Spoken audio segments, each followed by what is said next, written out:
everybody. This is Dawn, and this is Phred. Hi. Here we're going already. I'm going to be having a great day. Just been a crazy morning, so pardon my brain, if you will. We're traveling, so we thought we would let you know how best to travel with oils. Now, Phred, you have a background in the industry. Right. I work at an airport, and I work with an airline, not just the airport. So I don't, not with TSA, but I have a lot of TSA friends. And so I know a little bit about the limitations on what oils to bring, or what items to bring and what items not to bring, what to put in carry-ons and what to bring in check-ins. And I have been traveling with oils, with doTERRA oils, from the beginning. So it is 2019. I am on my 8th year with doTERRA. So I've done a bit of traveling in and out of in the States with oils, and you'd be surprised at what I've been able to do over the years. So one of the things that I'm known for in our tribe is how I can condense anything to make it easier to travel on. So a couple of things that we've done recently, we found these really cool click mates, I think they're called, craft mates, lockables. These little open doors. The big version, this one, holds a whole bottle of Tri-Ease or DDR or what are the small ones? Tri-Ease, DDR, On Guard. That size, the 60 capsules, if I'm not mistaken. So that's what this is. And these labels are really easy to get off and just clip them to make them fit. You take them right off of the actual containers themselves? Yes. Okay. And the ones that are paper, if you put hot water inside the vessel and let it sit, it reactivates the glue. So you can pull the paper labels off. Back on. Yeah, and you know what? I don't think I have one. Nope, not on here. I just found that out yesterday. So it's something new, and I've been trying different experiments, but that's very successful. Cool little trick. Yeah, and then this one is not quite the same size as this one. I carry in my purse. No matter what, I carry this one in my purse. So it's got any of the things that might happen to me during the day where I might need a little extra support.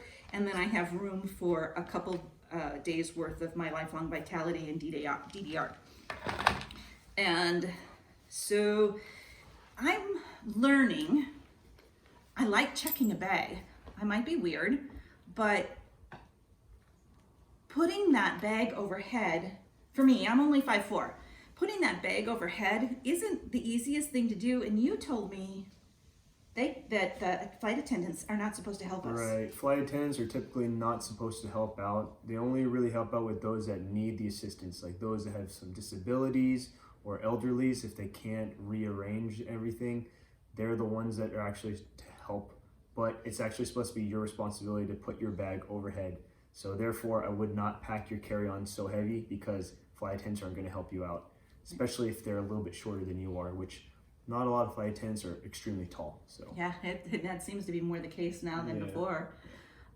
Anyway, so for the different airports that I travel to frequently, I'm not having problems with the checking a bag and getting off the plane and walking to wherever baggage claim is and taking a couple of minutes to check my messages and anything else that I might want to do, tell somebody that I've landed, look for somebody else that I might be meeting at the airport. All that can happen very comfortably while I'm waiting for my bag to come down. That way, even if my bag is loaded to the brim, I've got the things that I need online on the flight, which I do have a few things that I take to make myself comfortable, and then I can easily collect those, and I'm out of the plane quickly. That also helps with people getting it off the plane, because the less that's inside the plane makes it easier for people to get off the plane. Yeah, a lot quicker to the plane.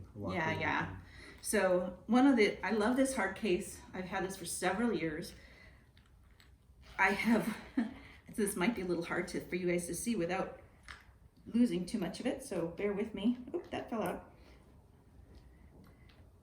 This whole side has elastic on it. And then this side, I just fill with a lot of little things that I like to have, like rose and neroli and jasmine and magnolia and copaiba with some frac in it, and just different things that I would potentially use on the plane or on any given day. So this I carry this in my purse. It's nice and compact. You can see by my hand it's not real big. So that's awesome. It's about the size of like a case that would actually fit over like an iPhone. Yeah. So really not that big.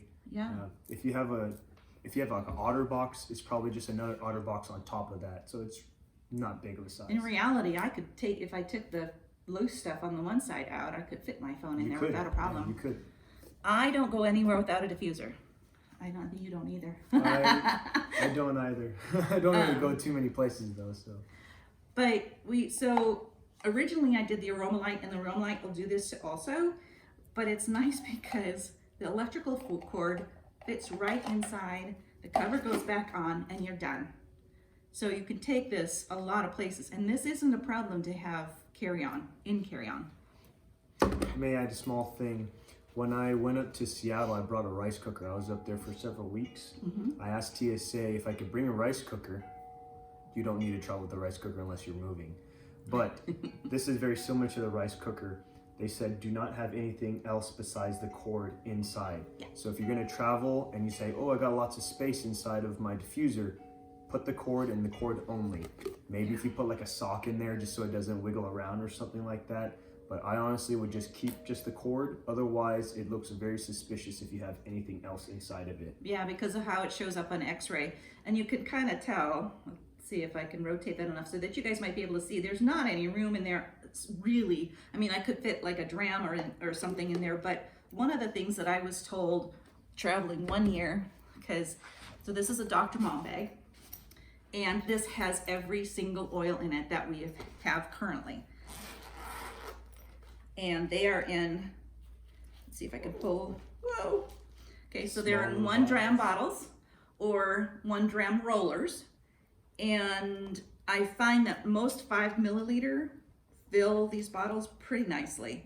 So just so you guys have an idea of how much this is, and this is really light compared to carrying this monster, which is not even all our oils. That's only, yeah, this is about like, this feels about like 10 pounds right here. Oh, easily 10 pounds, yeah. And I'm good at guessing weight. Yeah, because you're used to it. But this doesn't have any of the touches in it. This doesn't have anything that's in a 10 mil. This is just 5 and 15. This really does have everything in it. So if I have a digestion, I've got the digestion touch. If I've got the oregano, I've got the oregano touch. But this will last me more than a month on the road, easily. There's that much in there. And there are a couple of oils that I use really regularly, so I have those in another little carrying case about the size that this is. But those are the only things that I carry duplicates of. And then I've got a 5 ml in here that's full of fractionated. But you can see that this I put next to my computer in a carry-on. It was a 19 or 21 inch, I forget which one. But because of how I had them stacked one on top of the other, this looked like a bunch of cells, and they were very concerned about how that looked. And so they told me, you're fine traveling with all this liquid in this case, but not to have them in the same place. So either I had to separate them top to bottom in my suitcase, or I had to carry one of them in my tote or my secondary bag that I had carried on with me. And that's why a lot of backpacks, you'll see a lot of business people, they have some of those backpacks that have those laptop. Yeah. It zips and folds down, so you have the rest of your items inside your backpack and your laptop folded down. That weighs on top. This side is going to be with all her oils, and her computer is going to be on this side. So when it goes on the conveyor belt and gets x-rayed, it's going to be 2 separate places, but she could travel with it, and it fits right alongside it. But when you're just putting it on the conveyor belt or the x-ray for TSA checkpoint, it's going to be 2 separate places, and you won't have a problem with that. And I did pay the extra to do the TSA pre, and rarely am I really caught for anything, and it's been, knock on wood, I haven't been one of those ones that, okay, you're the number whatever, come through, you get to get the full check.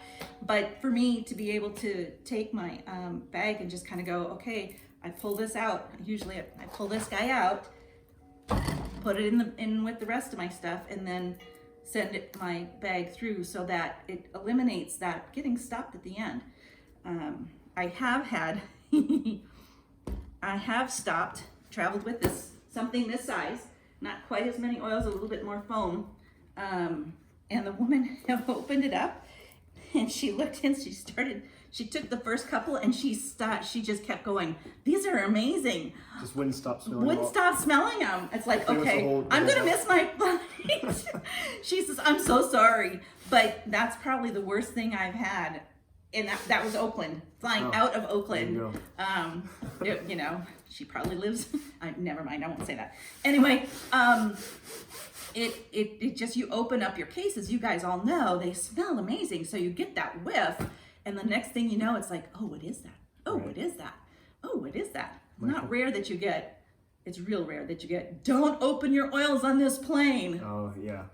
Which happened this year coming back from convention. I drove, it happened to my upline, unfortunately. But even these bags, I love this bag because, okay, it's not like our normal bag. This holds 100 and some. It's got some nice packaging. Program holders. Yeah. I've got some pens in here, paper, some of the cool little booklets that we use. And I've got my labels in here. That's a nice collection right here. So this is, you can see I've got only a few holes in there. A couple things missing because they're sitting on the counter at home, but this is my everyday case. So these are all the things that I have open other than my 10 milliliters. But again, I've traveled with this bag. My daughter was living in Colorado for her first child, and I was basically the midwife, and we didn't know what we were going to need, and I didn't know what her stash was. And so the essential midwife said, you have 3 options, and your every oil kit was one of the options. So I took my every oil, and I had no problems flying in or out of Colorado, in and out of Oakland. So that was really kind of cool. Yeah. A lot of times whenever you are flying with such big collection of oils, there is that quart-sized bag that they sometimes go with. Not every airport enforces that, but just keep in mind that if you do travel with a lot, have a quart-sized bag. Everything has to fit in a quart-sized bag, so you have to be reminded on that one. Otherwise, you just might have to check it, which isn't really the ideal thing to do, especially if you have such a nice little travel backpack, including like this small little one that she's got here. This is, I mean, I've learned over the years, obviously, that my Dr. Mom bag has been the best thing. When I went to convention this year, I didn't take my every oil bag. I took this one for the family of 5, and we didn't run out of anything. And we were there, let's see, we drove in we left on Sunday, and then we left early on Friday. Otherwise, we would have been leaving on Saturday. So we planned on being there for the whole week. And we did have somebody who was sick and in the hotel room the whole time. So we had more than enough oils to make it through what we needed. 15 mil. What does that translate to? 15 milliliters.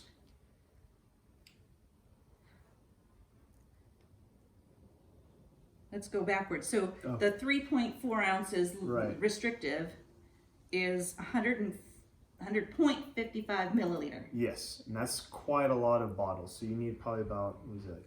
I think we said like 15 or 16 of those. I can't recall. Yeah. But you got to have a lot of those. So basically, 15. All of her oils collection, if you take just about maybe half of that, is going to be 100.55 milliliters, which is 3.4 ounces. Yeah. You don't need to have all of that in one container. That's why they're all individual. So you will be fine if you take 5. I actually just got back from North Carolina a couple weeks ago, and this is I can't remember where I got this little container, but it fits 3 rollers and a nice 15 milliliter container. all right here, and I could fit maybe one of those little a stack of 3 samples right there. So it's nice and tight, nice and snug. But I just have all of these right here, and this is what I just used as I went to North Carolina. They're just roll-ons. I just use it as cologne, or I just use the heck out of one of them and just use it as my everyday moisturizer and everything. But travel through that. Guys are luckier than we are. We have to carry a whole lot more. A whole lot more. I have traveled with my, it's not the same Dr. Mom bag, but it's about the same size. It's a black one, and I have about 25 little sections I could put some oils. I traveled with that one time. Was not fun, but I made it happen. Yeah, well, you usually travel with a backpack, and you're gone for just a few days. Yeah, usually. I travel for about 3 to 5 days at most. But when I went to China, I was gone for about 9 days. Okay. So I brought that. I did, however, bring that little container. I brought another one that fit 3 more, and then I brought about 5 more individuals that I just stacked nice inside my backpack on the side pocket. So I overall probably had about 12 oils with me, and that's not including the ones I brought as gifts for my girlfriend's mom and sister. Yeah. So.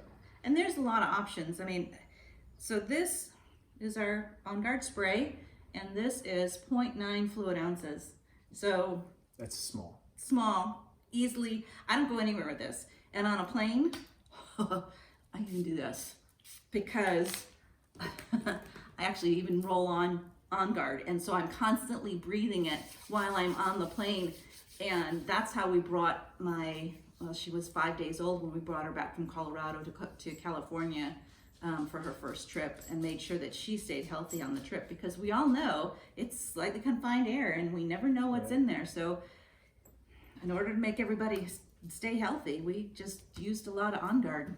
One thing about using oils on a plane, the strong scented menthol oils like peppermint, I'd highly suggest not using them unless you've diluted them. So if you have your own little blend, that, or some people are really allergic to adulterated lavender. So even if you have used lavender, be very careful. You want to use something that's very subtle. So if you have a blend that's diluted, it will not have more of an effect on people. It cause some sort of allergic reaction. Yeah, you don't want that during the plane. Yeah, it's hard because there's no proteins. The actual allergic part of it isn't necessarily something that the oils will do.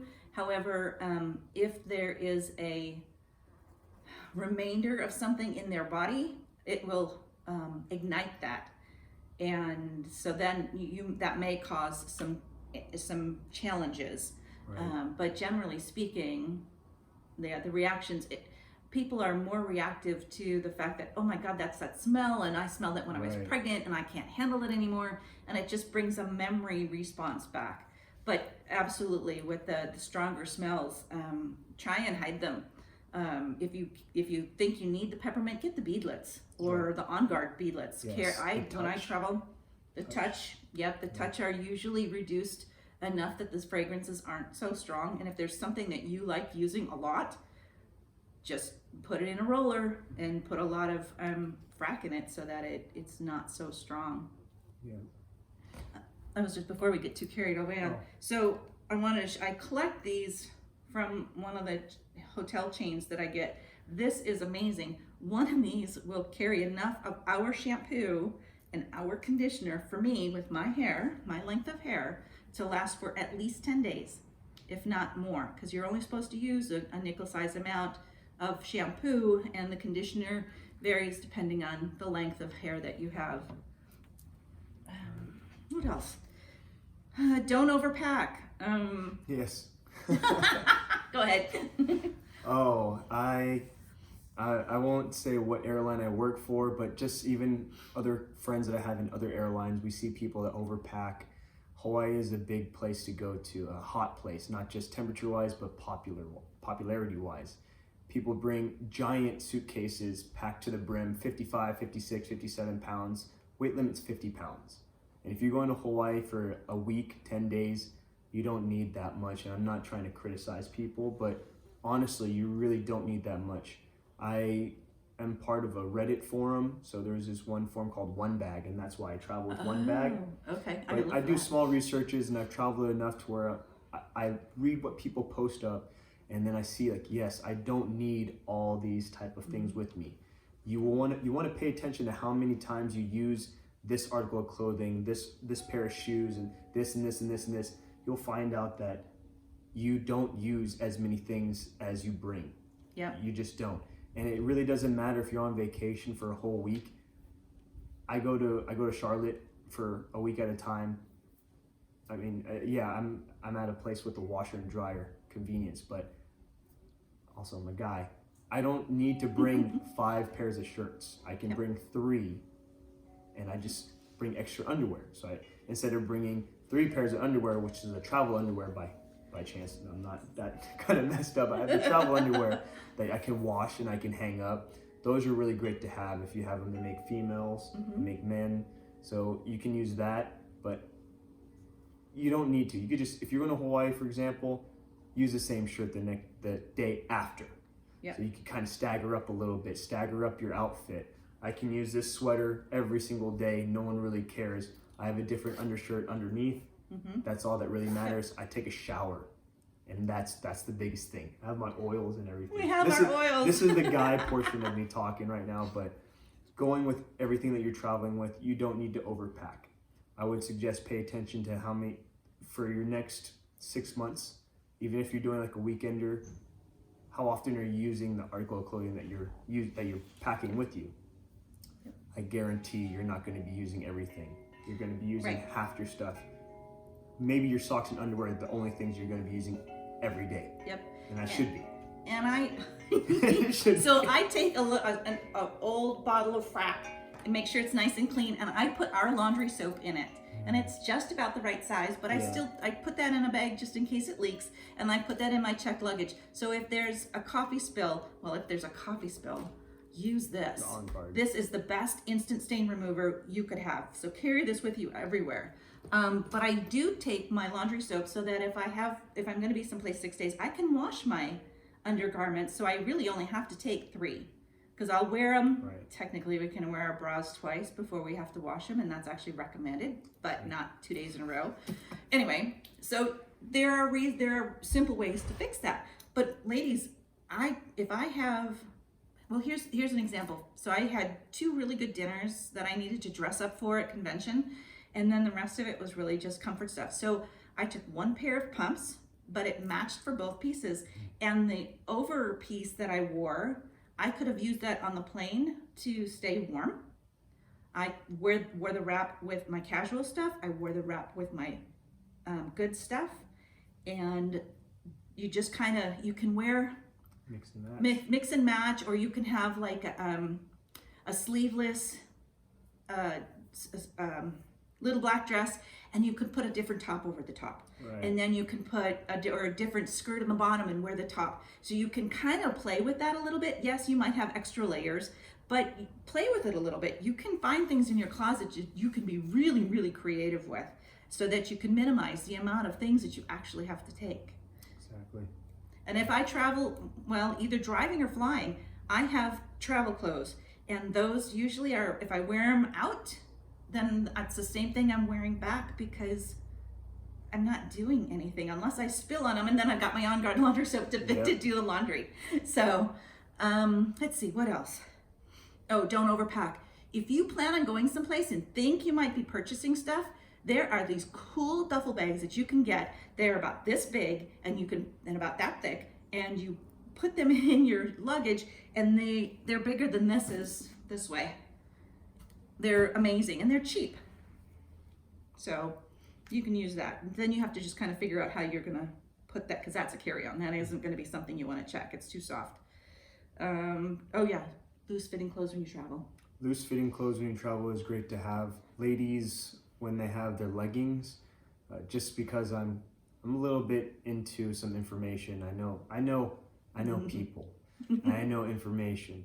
When you're traveling over places, over water, over land, have loose fitting clothes. Don't have the leggings, and there's reasons for that, especially for emergency situations. Yeah. especially if you're going over water. And I'm not trying to scare anyone in traveling, but you want to have loose fitting clothes. One reason why I say this is because back in Boy Scouts and I think it was in high school when we had to do some Lifeguard kind of not things? lifeguard, but it's just more Survival portions of. But mainly when I learned this back in Boy Scouts, if you don't have a life raft, your pants will be your life raft. Yep. If you have jeans, that's really good to have. But any sort of loose fitting clothes that you have will work. You take it off in the water, you tie off the legs, the very end, and then the waist. You hold on to that, you tighten it up, and you blow into the waist, and it's wet. Wet clothes, they won't break, and it's really hard for air to get through because it has that moisture film over it. So that will be your life raft. Yep. And you could do the same thing with your shirt. Have a nice loose fitting shirt, not too tight. I know some guys like to have tight shirts just to show off to some females, but if you have a loose fitting shirt, not too big, you can also use that as a flotation device as well. And sorry, ladies, pumps are not the way to go on a plane. In case of an emergency, you're going to end up twisting or breaking your ankle or hurting your knee. Flats, tennis shoes, things that you'll be able to move quickly with, and that's really important. Going down the slide as well. If you have heels that you're traveling with and they're nice little, just as skinny as my pinky heels, you're going to puncture the life raft. There goes everyone on the plane, or everyone on the plane on the life raft is going to look at you. Now you're going to have to take your pants off. Everyone's going to take their pants off in the water and start to do they may not even know that trick, but always travel with some sort of flat shoes. Maybe it's small little platformed heels. That way you won't puncture and you have a lot of mobility during any sort of emergency situation. Yeah. You told me the rest of this stuff is all kind of stuff for TSA. Now I do TSA pre, like I said earlier, so I don't have to do all of the things that you do when you go through TSA normally. So phones, anything larger than a phone. Where's my phone? My phone is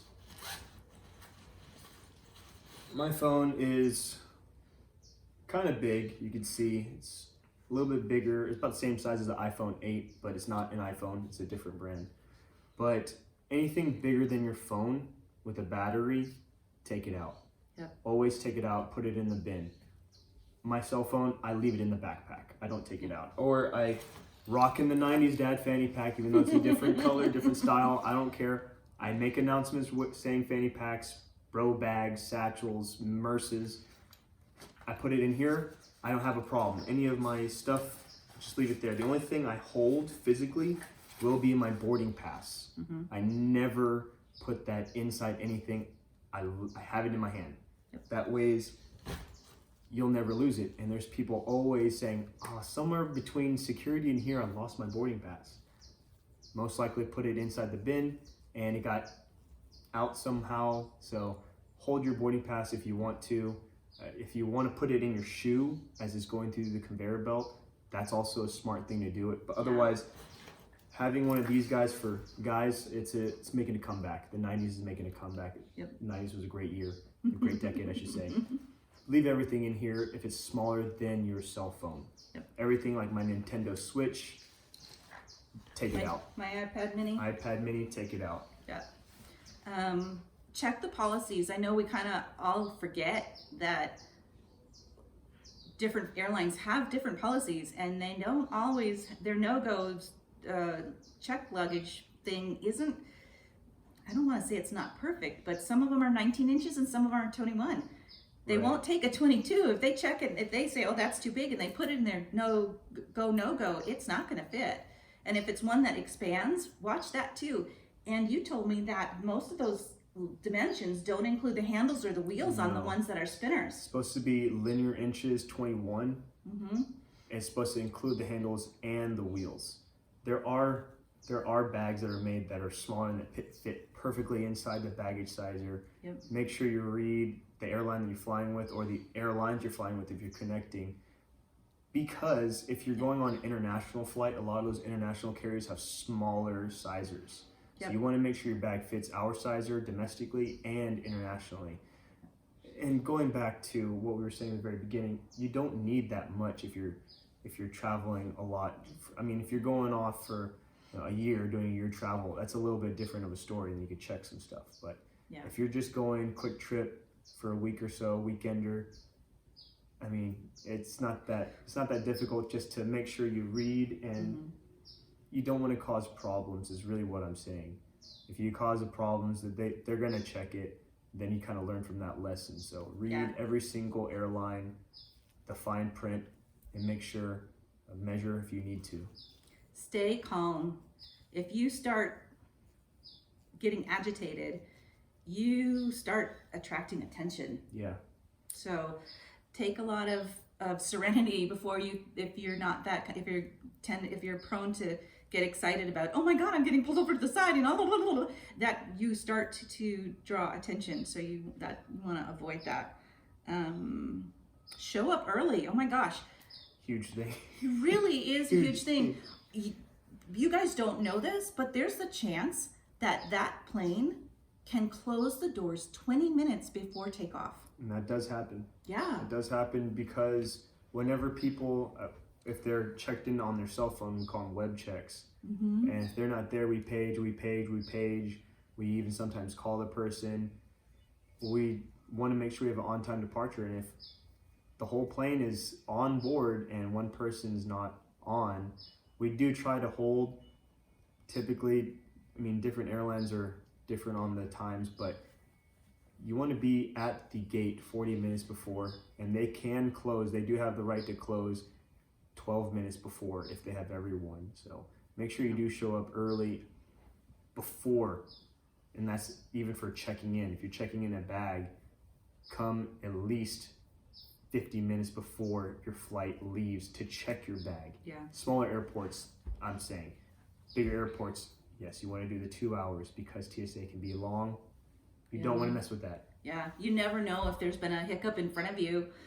Just somebody could have had a medical emergency, or somebody could have gotten all Twitter-pated and they pulled them aside, and that stops everybody. So think about, what you can do after you get there. So, get there early, go to the bathroom, pick up your Starbucks,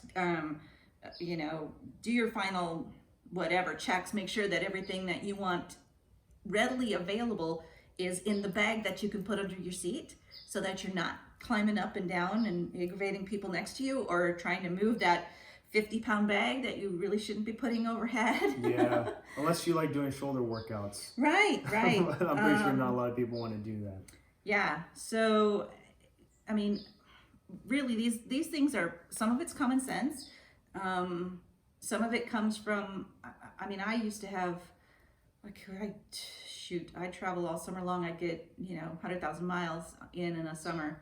So I've done a lot of traveling even before doTERRA, and I've used oils for many, many years, and really wish that I'd known about doTERRA much earlier than I did. And obviously, Phred has had the experience of working on the other side and the travel that he's done.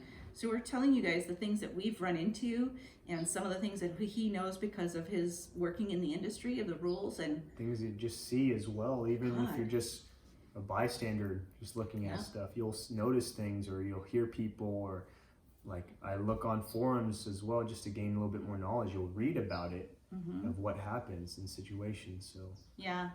So I hope you guys enjoyed this. I know it runs a little long, but we gave you a lot of information. I hope this makes your next oil travel a little easier. Yeah. Take care. Right.